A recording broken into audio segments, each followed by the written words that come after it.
Seguidamente vamos a escuchar el discurso de orden, encargo recaído en el señor juez superior, jefe de la Oficina de Control, doctor Max Rivera Dueñas, a quien tengo el honor de presentar. Adelante, doctor.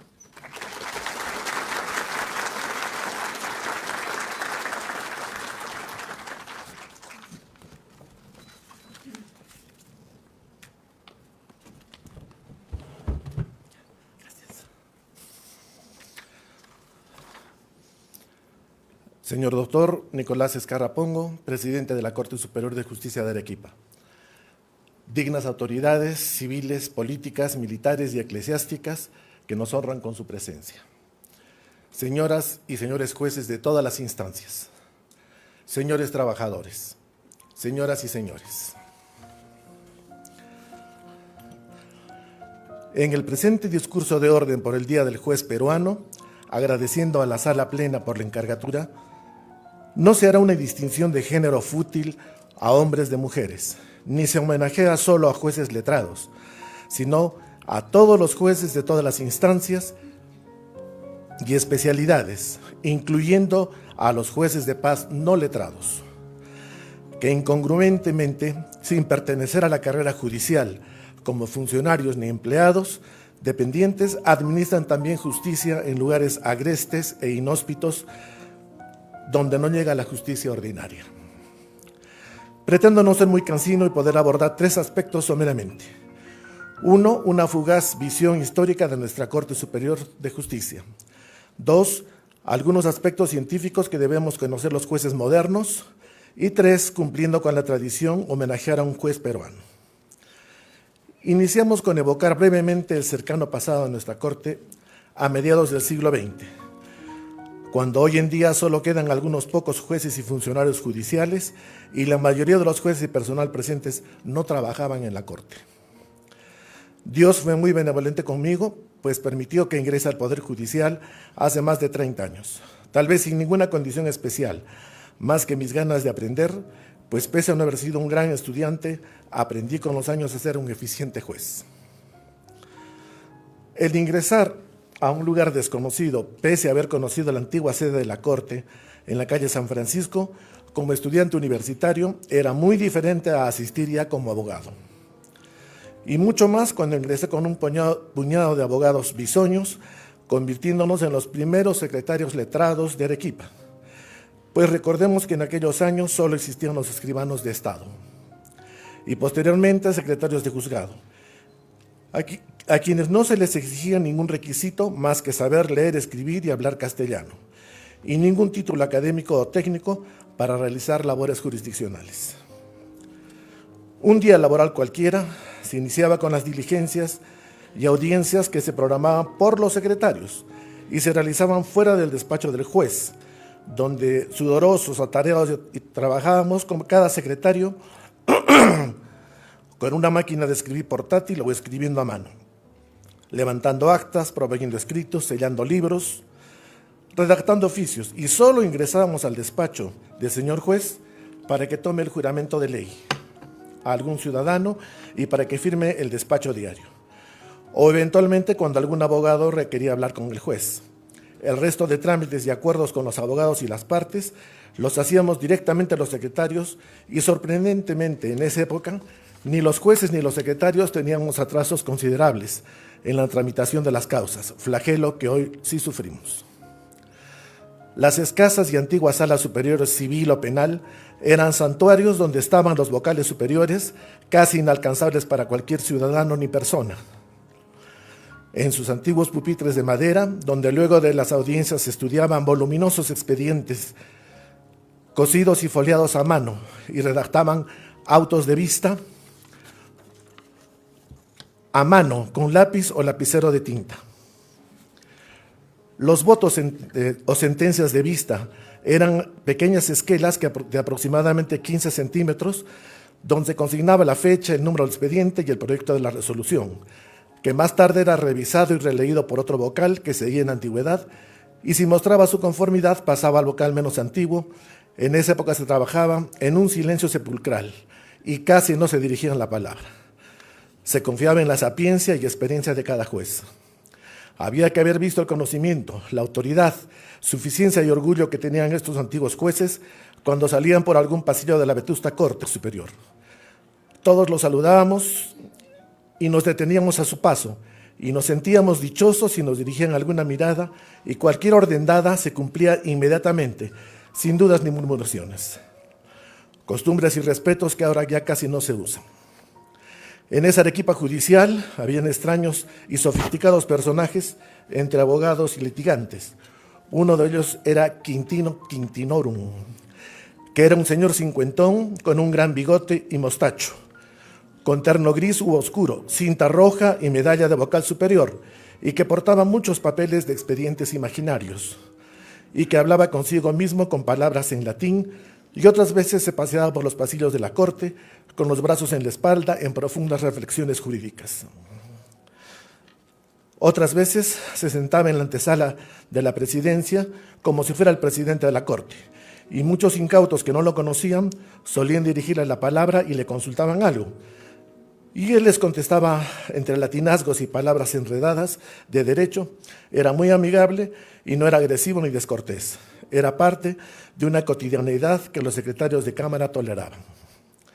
Unos años antes de que el fuero agrario y laboral ingresaran a la sede de corte, trabajaba un piadoso y honradísimo juez de tierras que cuando tenía que realizar inspecciones oculares o vistas de ojos o lanzamientos, en diligencias fuera del despacho judicial y tenía que viajar a provincias por 1 o más días, era muy quisquilloso y no permitía que nadie se le acerque, y todo era por intermedio de su secretario, para evitar que la gente murmure que habría recibido alguna prebenda o existiera alguna duda sobre su honestidad.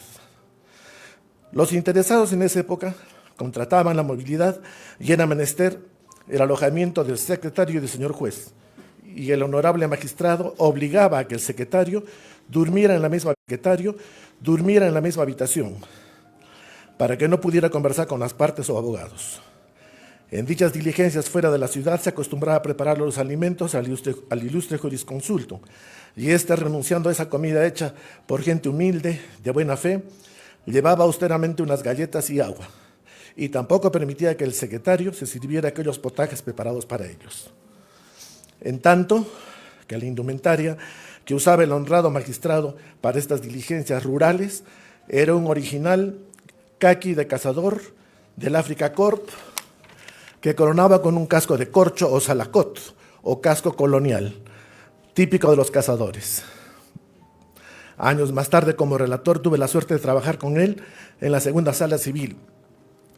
Mantenía siempre las distancias con los trabajadores. Incluso, a la hora de tomar un refrigerio, se retiraba discretamente a su Volkswagen original alemán, que aún conserva su esposa. Y cerrando unas persianas que le puso al efecto, extendía una servilleta en su regazo y con gran delicadeza y parsimonia degustaba una taza de té inglés, levantando el dedo meñique en señal de su elevada educación social y familiar, y devoraba sus galletitas con moderación y mesura. En mi desarrollo laboral por nuestra Corte Superior, tuve la oportunidad de ser relator de la recién creada Segunda Sala Civil, siendo este el primer órgano jurisdiccional que ocupó este nuevo local en el que estamos hoy, inaugurando extraoficialmente el inicio de actividades judiciales en esta novísima Corte, cuyo presidente de sala fue el reconocido y temido doctor Javier Román Santisteban, que más tarde llegó a la Corte Suprema por sus méritos como titular y quien era reconocido por su sólido temple, rectitud y honradez acrisolada, pero también lealtad acendrada. Poco tiempo después se trasladaron los demás juzgados y salas, y la primera sala civil quedó en el primer piso. Allí trabajaba junto a otros magistrados un vocal muy reconocido socialmente, catedrático de una universidad local, recordado también por sus dislates y arranques de furia en las salas universitarias, donde se atrevió a sacar a puntapiés a un alumno que volvió a llegar tarde a clases.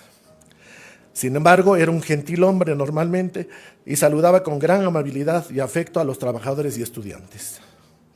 Un malhadado día, con motivo de un proceso ajeno, donde existió una discrepancia entre vocales, montó en cólera y, blandiendo su revólver, subió a buscar al señor Román Santisteban y de un portazo ingresó a la sala superior. siendo atendido directamente por mí, pues a la sazón era el relator de sala. Y con gritos destemplados y completamente iracundo, me espetó para que saliera el presidente de la sala, pues lo quería matar allí mismo. Y al indicarle temerosamente que había salido unos instantes, me amenazó también de muerte, indicando que también daría cuenta de mí si no regresaba de inmediato, y que le avisara que lo estaba buscando. Luego de unos tensos momentos y aburrido de esperarlo, se retiró con el arma en la mano. Obviamente, le comuniqué a mi presidente lo sucedido, quien se retiró juiciosamente ante el riesgo inminente. Y como yo era un simple relator, tuve que quedarme a trabajar hasta las 11 de la noche, por si acaso el vocal furibundo aún estuviera esperando.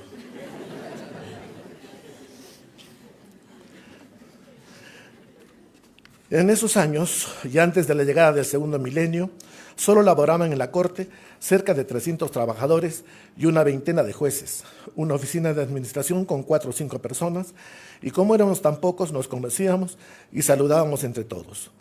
Hoy crecimos exponencialmente y casi nadie saluda a nadie, porque no se sabe quién es o simplemente les interesan muy poco los cargos y jerarquías. Y no es que se pretenda que se guarde pleitesía a nadie, porque los tiempos y usanzas han cambiado, pero lo que no debe cambiar es el respeto y la consideración. Claro que los anacrónicos códigos de procedimientos permitían que los juicios demoraran años de años, pero no por culpa de jueces ni secretarios, sino por la estrategia leguleya de defensa de los matreros abogados de antaño.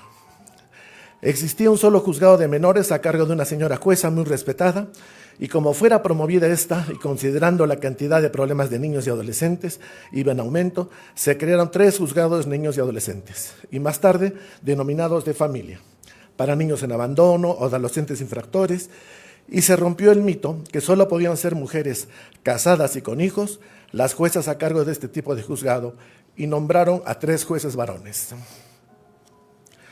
Contra todo pronóstico, empezó a funcionar mejor el sistema de familia. Se promulgaron nuevos códigos civil, procesal, de niños y adolescentes, y penal y procesal penal, lo que significó una nueva forma de ver el derecho peruano, con nuevas leyes orgánicas, nuevos juzgados, nuevas especialidades. Y es donde empezó a tener el auge el derecho constitucional y los derechos fundamentales.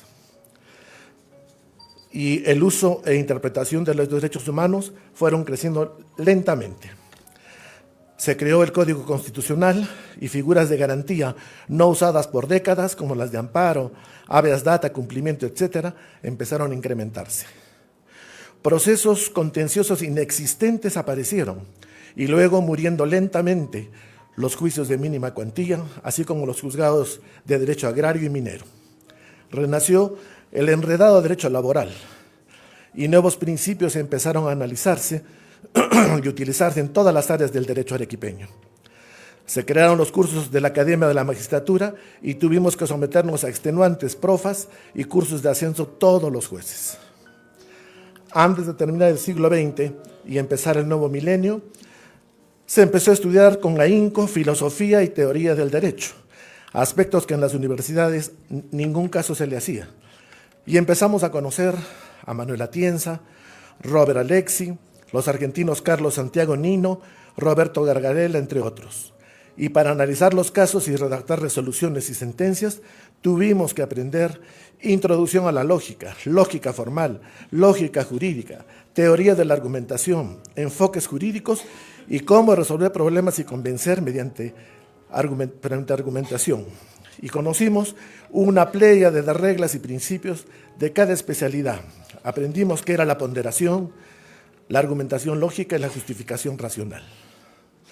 Las exigencias académicas se hicieron más intensas y exquisitas, y junto con algunos compañeros secretarios, y que hoy son también jueces aquí presentes, tuvimos que estudiar las primeras maestrías y doctorados en Arequipa. Y poco después, los demás jueces y colegas se vieron forzados a hacerlo, y hoy en día el 90% de los jueces son magísteres y muchos doctores en Derecho y catedráticos universitarios. Qué lejos quedaron los secretarios de amanuenses legos en Derecho. Ha habido un cambio cualitativo total en conocimiento, capacitaciones y nivel académico y funcional. Y aunque parezca singular, hoy en día para ser trabajador judicial se requiere ser profesional con títulos académicos de maestría o doctorado, o tener otras profesiones, lo que demuestra el nivel de jueces y trabajadores que tiene el Poder Judicial y obviamente la Corte Superior de Arequipa, que siempre se mantuvo a la saga respecto de la administración de justicia y del derecho nacional. Sin embargo, paradójica e irónicamente, para dirigir gobiernos u ocupar cargos políticos no existe exigencia cultural ni académica alguna. Una de las exigencias que considero necesarias para la administración moderna de justicia por nuestros jueces es, además, que deben tener un gran nivel cultural general, pues el solo ser un técnico procesal o mero aplicador de las leyes no es suficiente para ser un buen juez. Los jueces actuales debemos conocer ampliamente psicología, medicina, neurociencia, filosofía, contabilidad, ingeniería, sociología, cibernética, derecho digital, derecho de ciberseguridad, derecho de la tecnología blockchain y criptoactivos, contratos inteligentes, tributación y activos virtuales, pericias forenses digitales, además de las especialidades tradicionales de derecho que son varias y frondosas. Por azares del destino, pese a mi formación en Derecho Civil y Familia, tuve que trabajar en áreas que no estaban dentro de mi rango o expertise, como Derecho de los Niños y Adolescentes, Derecho Penal o el novísimo Derecho de Extinción de Dominio, lo que me ha permitido conocer áreas vedadas para muchos, pero inmensamente beneficiosas y enriquecedoras para mi vida de juez. Un aspecto negativo que he encontrado en estos últimos años de trabajo en la Oficina de Control de la Magistratura es verificar la labor de muchos jueces y trabajadores en todo el distrito judicial, manifestado en la lentitud, apatía y abulia que tienen para resolver, hacer audiencias, redactar sentencias, autos y proveer decretos, permitiendo que se acumulen por cientos y que las demoras se plasmen en meses de retraso, obviamente con la incomodidad y molestia de los usuarios y abogados, resultando incomprensible que la mayoría de juzgados tienen retrasos en su labor y, sin embargo, algunos trabajadores piden licencias y compensaciones, pero sin esforzarse más. No es admisible ni tolerable que las personas que recurran ante nosotros que tengan que venir varias veces para entrevistarse y para rogar que se emita la resolución correspondiente o se realice el acto procesal o judicial a la brevedad. La gente y la colectividad está harta de la lentitud y de la demora en la tramitación de causas, y pareciera que muchos hacen oídos sordos ante los pedidos y súplicas de ancianos, mujeres, jóvenes, trabajadores, que necesitan con urgencia se resuelva su problema legal. Parece que es un tema personal de algunos desconsiderados perezosos que no se identifican con su cargo y jueces indolentes que no hacen los esfuerzos suficientes para estar medianamente al día. Dejemos de ser procrastinadores y demos el siguiente paso y seamos precrastinadores y actuemos enfrentando las tareas de inmediato o adelantemos el trabajo y esforcémonos para que nuestro trabajo sea pronto. Por ello, ¿cómo se explica que jueces de la misma especialidad y experiencia y capacitación puedan encontrarse el día, resolver entre los plazos legales, señalar audiencias en plazos cortos?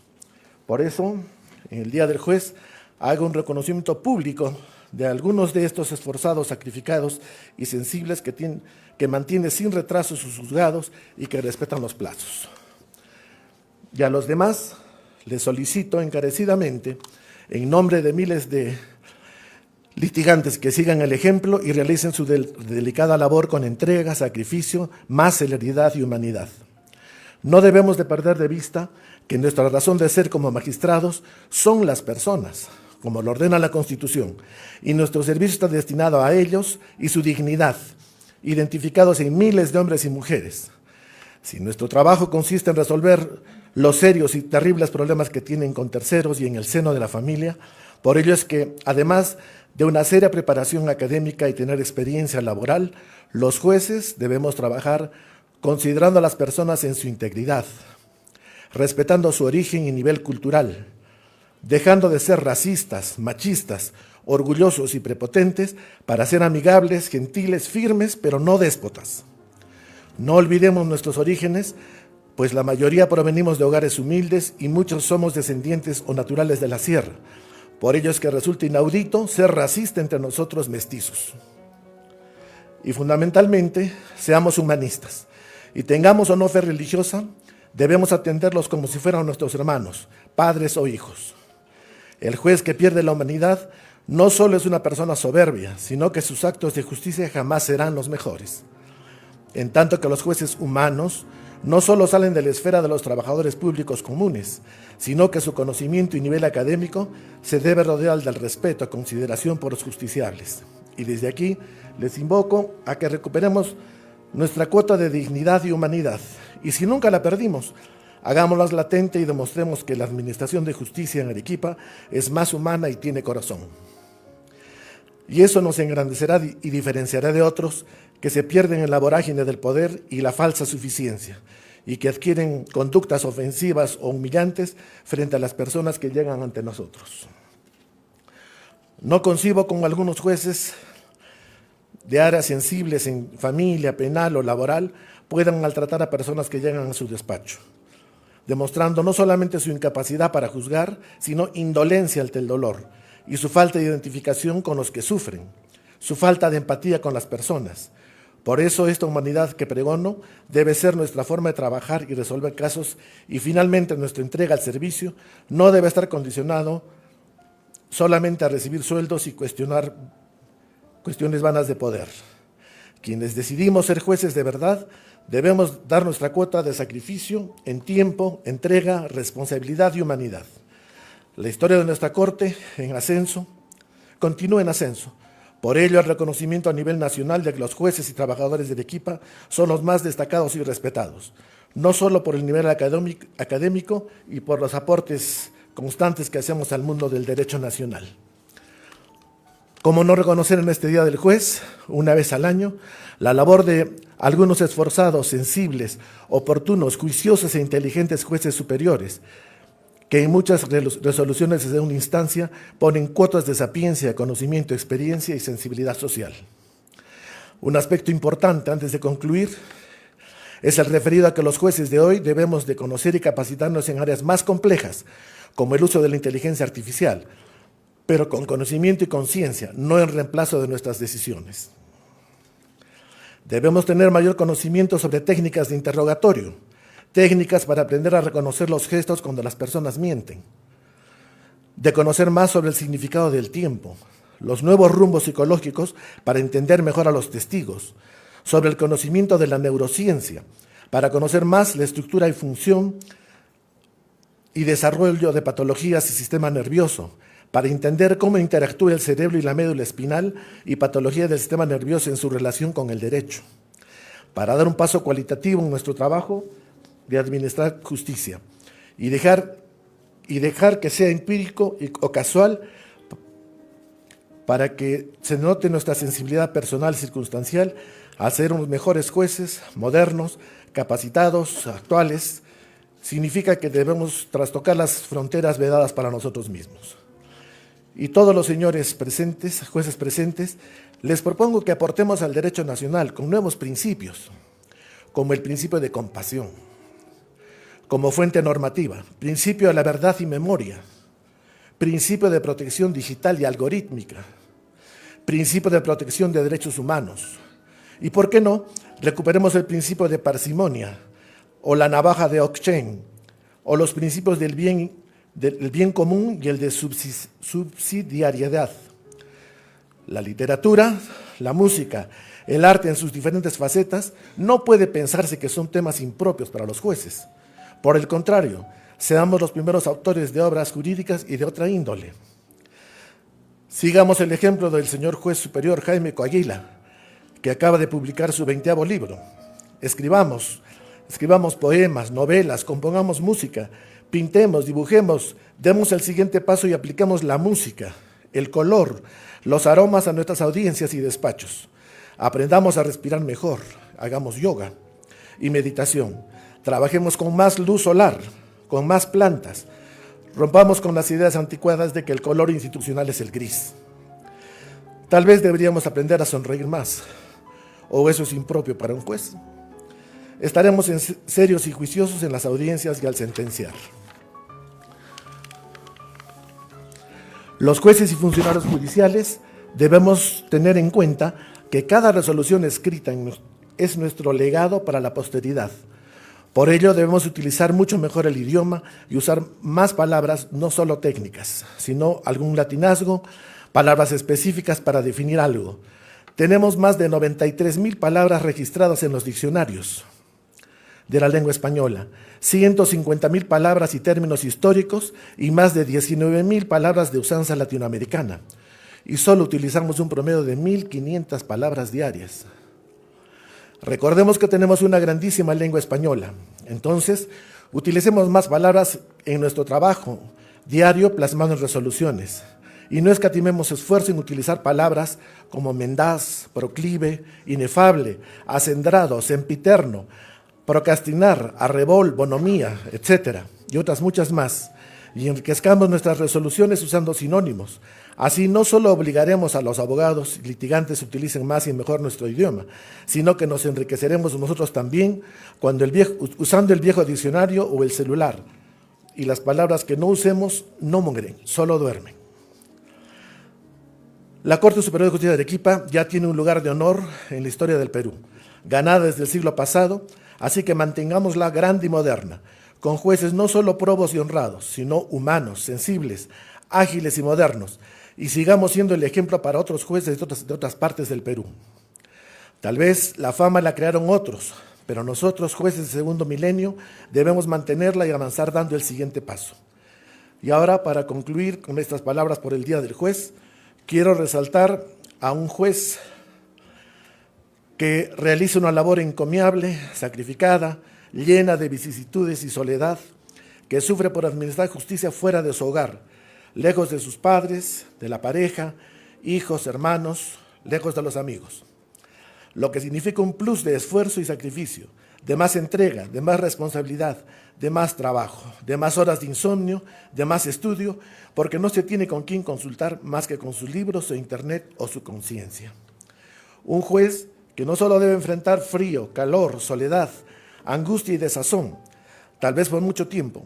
Un juez que al margen de su género y necesidades personales, que casi renunciando al amor, a tener una familia propia o hijos, se entrega y se da íntegro a la administración de justicia, que elabora más horas por día y por noche, y que no tiene a veces días feriados o sábados o domingos, que no puede practicar su deporte favorito, que deben renunciar a sus días y noches de fiesta. Permítame, señor presidente, autoridades y señores magistrados presentes, rendir homenaje no solo a una persona, sino a docenas de jueces que trabajaron por mucho tiempo y algunos aún trabajan en provincias. Algunas alejadas o no, sin comodidades, a veces sin luz, sin internet y que deben exponerse regularmente al riesgo de viajar incesantemente, que no pueden realizarse como hombres con familia o mujeres con una maternidad rota o como cónyuge feliz y satisfecha, y que deben sufrir la soledad de las noches y los tiempos y los fríos de las madrugadas, y ellos son los jueces de provincias actuales, a los que en algún momento de su carrera tuvieron que pasar por esta dura prueba y que siguen aportando, laborando y haciendo grande a la Corte Superior de Justicia de Arequipa y al Perú. Y permítame la licencia de solicitar un poco de incomodidad y pedirles a nuestros colegas jueces de provincias que actualmente laboran fuera de Arequipa que se pongan de pie. Por favor.